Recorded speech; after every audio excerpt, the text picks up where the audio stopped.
നമസ്കാരം സാർ, എൻ്റെ പേര് രജിൽ. ഞാൻ കണ്ണൂർ ജില്ലയിൽ നിന്ന് വരുവാണ്.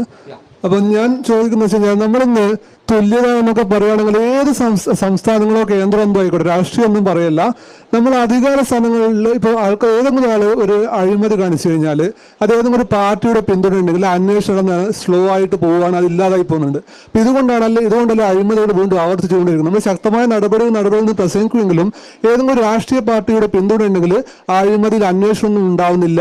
പിന്നെ ഇഡിയുടെ റെയ്ഡാണെങ്കിൽ അതൊന്നും ഉണ്ടാവുന്നില്ല. പിന്നെ CAG റിപ്പോർട്ട് പുറത്തു വന്നു കഴിഞ്ഞാൽ അത് റിപ്പോർട്ട് ചർച്ച ചെയ്യപ്പെടുന്നില്ല. ഇതെല്ലാം യഥാർത്ഥ പ്രശ്നം. നമ്മൾ രാഷ്ട്രീയം നോക്കാതെ ഏതൊരു വ്യക്തിയാണെങ്കിലും അയാൾക്ക് രാഷ്ട്രീയ പിന്തുണ ഉണ്ടെങ്കിൽ അയാൾ തള്ളി പറഞ്ഞുകൊണ്ട് അയാളെ പുറത്താക്കുവാനാണ് നമ്മൾ തീരുമാനിക്കേണ്ടത്. അതേപോലെ തന്നെ സാർ, കോളേജ് അധ്യാപകനായിട്ട് വർക്കുന്ന ഒരു അഭിപ്രായം കൂടി പറഞ്ഞോട്ടെ. നമ്മളോട് അവസരം ഇല്ല എന്ന് പറഞ്ഞിട്ട് കുട്ടികൾ അപ്പാട് പുറത്തു പോകണം എന്ന് പറയുന്നത് സിസ്റ്റം ശരിയല്ല സാർ. നമ്മളിപ്പോൾ കേന്ദ്രത്തിൻ്റെ തന്നെ 4 വർഷ ബിരുദ കോഴ്സുകളൊക്കെ നടപ്പിലാക്കിക്കൊണ്ടിരിക്കുകയാണ്. അപ്പം അതിൽ തന്നെ പറയുന്നത് കുട്ടികൾക്ക് 3 വർഷം കഴിഞ്ഞാൽ അവരുടെ റിസർച്ചിനൊക്കെയുള്ള ഓപ്പർച്യൂണിറ്റി കൊടുക്കുന്നുണ്ട്. നമ്മുടെ സംസ്ഥാനങ്ങളിൽ നിന്ന് കുട്ടികൾ പഠിക്കാൻ പ്രൊമോട്ട് ചെയ്യണമെന്നാണ് പറയുന്നത്. അപ്പം നമ്മുടെ കുട്ടികൾ അവസരമില്ലെങ്കിൽ ഇപ്പോൾ വിദേശത്ത് പോവുക എന്ന് പറഞ്ഞാൽ നമ്മുടെ കോളേജുകളിൽ ഇപ്പോൾ തന്നെ കുട്ടികൾ വളരെ കുറവാണ്. പല കോളേജുകളും നടത്താൻ പോലും പറ്റാത്ത അവസ്ഥയാണ്. ഞാനൊക്കെ SLC സാറ് പറഞ്ഞ പോലെ 140 മാർക്ക് വാങ്ങിയ ഒരാളാണ്. ഞാനിപ്പോൾ ഇംഗ്ലീഷ് ജേണൽ പബ്ലിഷ് ചെയ്തിട്ടുണ്ട്. 3 ആന്തോളജി ബുക്കിൽ ഇംഗ്ലീഷ് പോയംസ് എഴുതിയിട്ടുണ്ട്. അപ്പോൾ സാർ, ഞങ്ങൾ എഫേർട്ട് എടുത്തു കഴിഞ്ഞാൽ നമ്മൾ കേരളത്തിൽ പഠിച്ചു കഴിഞ്ഞാൽ മലയാളം മീഡിയത്തിൽ പഠിച്ച ആളാണ് സാർ. SLC വരെ ഇംഗ്ലീഷ് 140 മാർക്ക് കിട്ടിയ ഒരാളാണ്. അപ്പോൾ നമ്മൾ എഫേർട്ട് എടുത്തു കഴിഞ്ഞാൽ മാറാൻ പറ്റും. അത് നമ്മുടെ നാട്ടിൽ നിന്ന് തന്നെ ചെയ്യണമെന്നല്ലേ സാർ നമ്മൾ പറയേണ്ടത്. ഞാൻ പറഞ്ഞോട്ടെ, ഒന്നും വിചാരിക്കരുത്. നമ്മുടെ ഏറ്റവും വലിയ പ്രശ്നങ്ങൾ നമ്മുടെ സാറുമാരും നമ്മുടെ അപ്പനമ്മമാരുമാണ്, അല്ലേ? ഓർണോ? ഈ 2 കാറ്റഗറി ഒന്ന് ഒഴിവാക്കാൻ പറ്റും. അപ്പനമ്മമാരെയും സാറുമാരെയും ഒന്ന് ഒഴിവാക്കാൻ പറ്റുമായിരുന്നെങ്കിൽ ലോകം ഒത്തിരി നന്നാവുമായിരുന്നു.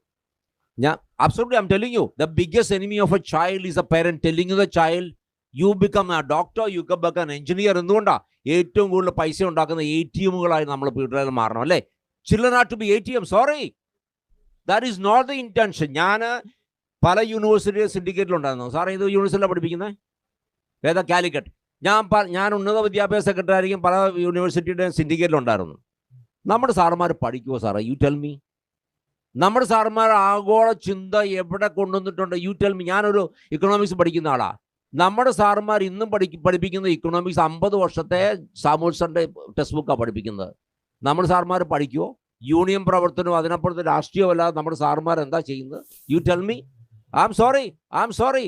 നമ്മളിവിടെ ചെയ്യുന്ന PhD തീസിസ്, സാറ് പറഞ്ഞ PhD തീസിസ് ഉണ്ടെന്ന്. ഞാൻ കൊച്ചിൻ യൂണിവേഴ്സിറ്റിയുടെ നമ്മുടെ ക്യൂസാർ എന്ന് പറഞ്ഞ കേരളത്തിലെ ഏറ്റവും പ്രശസ്തമായ യൂണിവേഴ്സിറ്റിക്കലിരിക്കുമ്പം മഹായുദ്ധമായിരുന്നു. എന്താണെന്നറിയോ?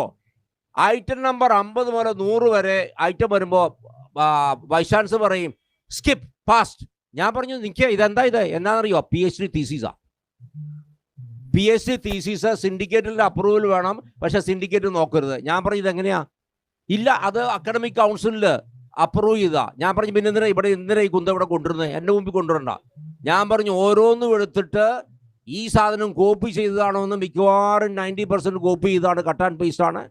നിങ്ങൾ ഫോട്ടോ കോപ്പി കടച്ചെന്നാൽ നിങ്ങൾക്ക് ഏതിൽ വേണമെങ്കിലും PhD കിട്ടും. കേരളത്തിലുള്ള ഏത് യൂണിവേഴ്സിറ്റിയുടെ plagiarising is a biggest industry in India. ഞാൻ പാർലമെന്റിൽ ചോദ്യങ്ങൾ ചോദിച്ചതാ.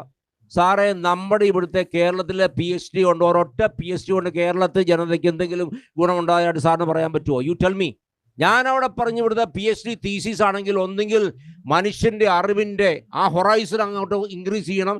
രണ്ടാമത് ഈ നിങ്ങൾ പറയുന്ന സാധനങ്ങൾ കണ്ടുപിടുത്തങ്ങളായി മാറി മനുഷ്യന് ഗുണമുണ്ടാവണം. സാറേ, കേരള ചരിത്രത്തിൽ എവിടെയെങ്കിലും ഉണ്ടായിട്ടുണ്ടോ? You tell me. Not happening. നമ്മൾ പഠിപ്പിക്കുന്ന ചപ്പാണ്. ഈ പിള്ളേരെ നശിപ്പിച്ച് കളയാണ്. എവിടെയെങ്കിലും പോയി രക്ഷപ്പെട്ടു സാറേ. പക്ഷേ വേറൊരു കാര്യം ഞാൻ പറയുകയാണ്, മക്കളെ, നിങ്ങളിപ്പോൾ എല്ലാം പോകുന്നത് കാനഡയ്ക്കാണ്. മിക്കവാറും ആൾക്കാർ പോകുന്നത് 3rd റേറ്റ് കോളേജിലേക്കാണ്. നമ്മുടെ യൂണിവേഴ്സിറ്റികളൊക്കെ മോശമാണ്. ഇതാ സാറ് പറഞ്ഞത് സത്യമാണ്, മോശമാണ്. അവിടെ പഠിത്തത്തിൻ്റെ കൂടെ ജോലി കിട്ടുമെന്ന് പറയുന്നു, അവിടെയെങ്കിലും ജോലിയൊന്നുമില്ല.